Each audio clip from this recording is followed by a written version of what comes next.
In STEM 7.4, the results selection interface was quite different. If you did a draw new, then you picked a set of results first, and actually you first chose a type of result. You explicitly said, I want surfaces or resources, before you picked the kind of results that were available. Alternatively, if you did a graph draw, then you were picking a graph, and the graph fairly explicitly said what kind of type it was, so you effectively would choose the type of result you'd want. And for example, if you said resource operating charge, you'd have resources, and that was completely separate from, let's say, service operating charge. You couldn't have the two things together. Once you picked your graph, then actually you'd pick your scenario next, which again is different to how it is in 7.5. Once you pick your scenarios, either all on one graph or not, then finally you would pick whichever elements you wanted to draw, again either on one graph or not. And you, depending on how you'd laid out the dialogues, you might or might not be able to see what you'd selected before, and you wouldn't be able to go back and change those without effectively cancelling the later ones and losing what you'd done. So it was very much a one-way process. That's how it used to work, and the element was the last thing you picked, whereas when you think about how you develop a model, very often you're adding particular elements and you really want to know, well, what is the results do I get for this element? So in some ways it would be more logical to start from that element and then say, well, for this element, which results do I want, and then actually in which scenarios do I want to see it, which is kind of back to front from how it used to be. But it's also, if you imagine a future world where you'd be in the editor and you'd want to say directly, well, what results do I get from these elements, very naturally you would start with icons and go from icons to results and finally to scenarios, hence the change of design. So that's how it used to work. Now I'm going to close 7.4 as quickly as I can and open up 7.5, and we'll see how it's going to work in the new version. So just bear with me for a few seconds. So that's the old one. Let's get the new version up, and let's just get that in the right place. So we open up the 7.5 model, and then I'm going to run this through to the results, and I'm going to arrange that to be the right size too. Okay, so this is the 7.5 results program, and we're going to explore how to draw graphs here. So the new approach, as I said, starts with elements. So I'm going to go graph draw new to start with, and you'll see that the first thing you see is a list of elements in the model. So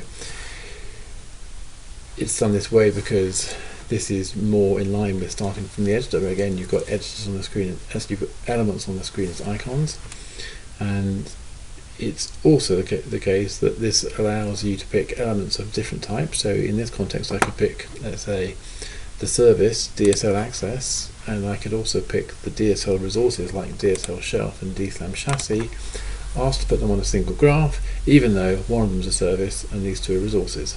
And as you'll see later on, we've sort of merged the way you asked for the results. So rather than asking for results on a per type basis, you asked for results on a name basis. So as we work through, you'll see how that works. So I'm going to pick these elements, and what else do I need to say? So the other thing I need to say is this. So straight away you can see that this interface is, rather than lots of separate dialogues, it's a so-called tabbed dialogue. Let me move it across so you can see the whole thing. It's a tabbed dialogue where you'll be able to step through from elements. In the simplest case it will be elements, results and scenarios, and if you want to go back, you'll be able to go back and modify your selections without losing what you've done further on. So for example, you could lose the DSLAM chassis, and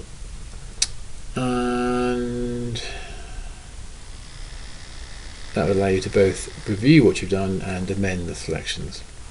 So before I move on, this model actually isn't very big, but one of the issues the current results program has is that when models get very big, you get some absurdly long lists which are hard to work with, and so we've added a filter in here. So you can just type something like DSL, and it will immediately filter the list of available elements to only the ones that match that pattern.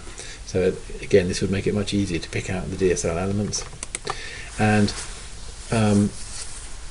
you can also filter it by type if you want to. So if you only wanted to see the services, you could do that. Of course, then there is only one DSL service because we're filtering and type filtering.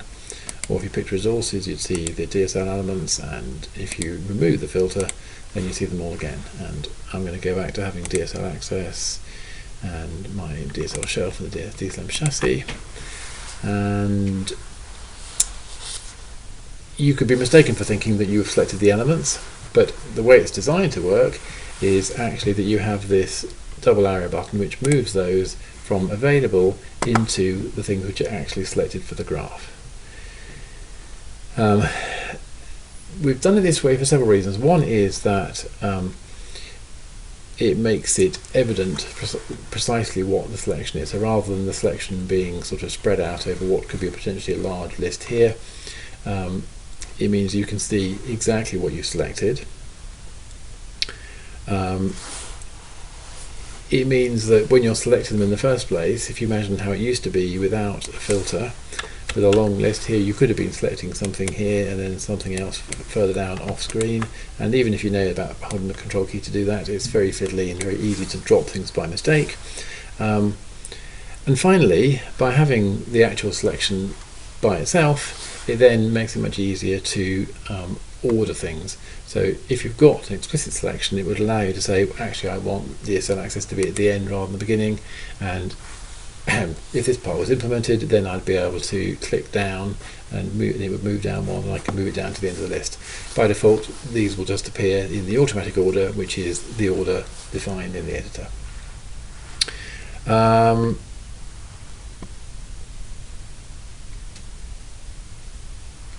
Now, I have to say that when I've been fiddling with this,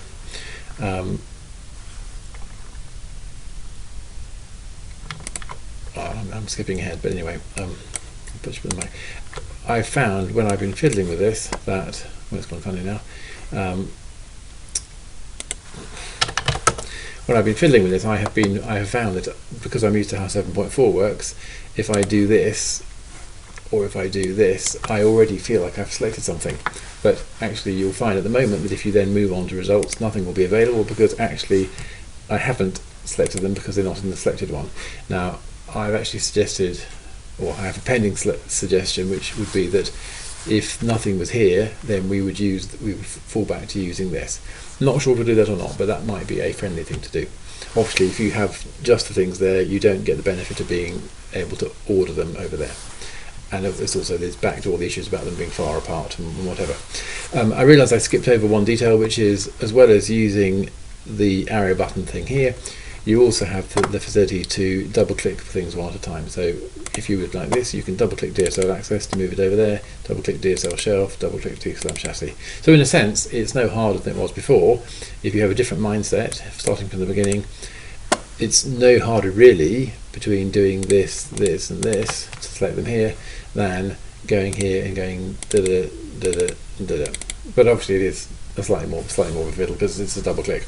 So anyway, so you can, if you like, the intuitive, and certainly the way I would do it in the demo is if I wanted to select things, I would definitely select them here and then do this, or I would select them one at a time if they were far apart and use this several times.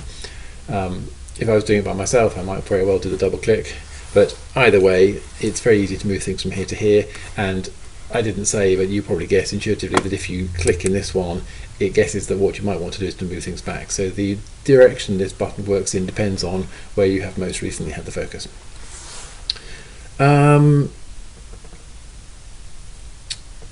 So I think that's most of the important thing about what I need to say about this one.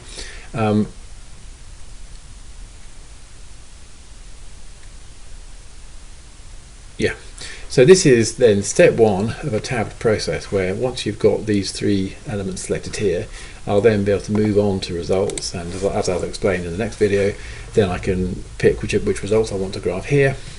And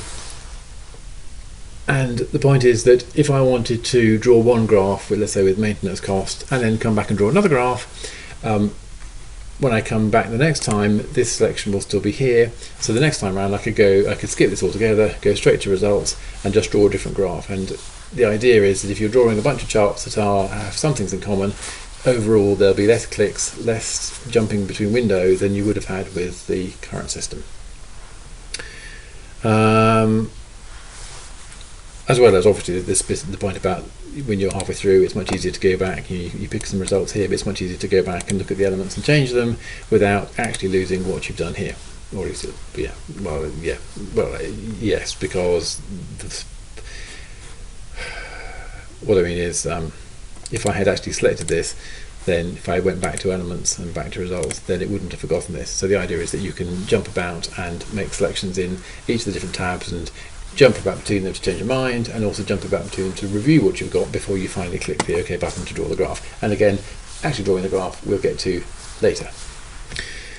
So if I go back to the Elements tab, so I talked about using the up and down buttons to change the order in here if you want to.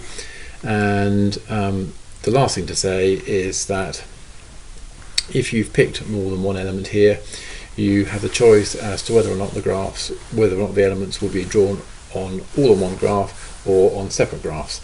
And unlike STEM 7.4, where the equivalent setting about all on one graph was sticky, so if you unselected it, it would remain unselected until you reselected it again, which could mean it was quite easy to once draw separate graphs from multiple elements and then accidentally the next time get more multiple graphs when you didn't really mean to have multiple graphs. In contrast, it has a different sense now. So the sense now is separate graphs, which means you have to check it to get the more graphs rather than just one. Moreover, it will always be unchecked when you start this interface. So it will always be the case that it will encourage you to only draw one graph, and you have to explicitly opt into the, if you like, the more mess creating version of having them on separate graphs. And the rationale here is that if you accidentally don't check it when you meant to, the worst that happens is you get one graph when you're expecting 17, and it's much easier to get rid of that one graph and do it again with it checked than if you created 17 by mistake when you only wanted one, when you'd have to go and get rid of 17 before going back to create the one you intended. So I think that's going to be a big improvement in how it used to work. And that's all I'm going to say about elements, and we'll talk about results in the next video.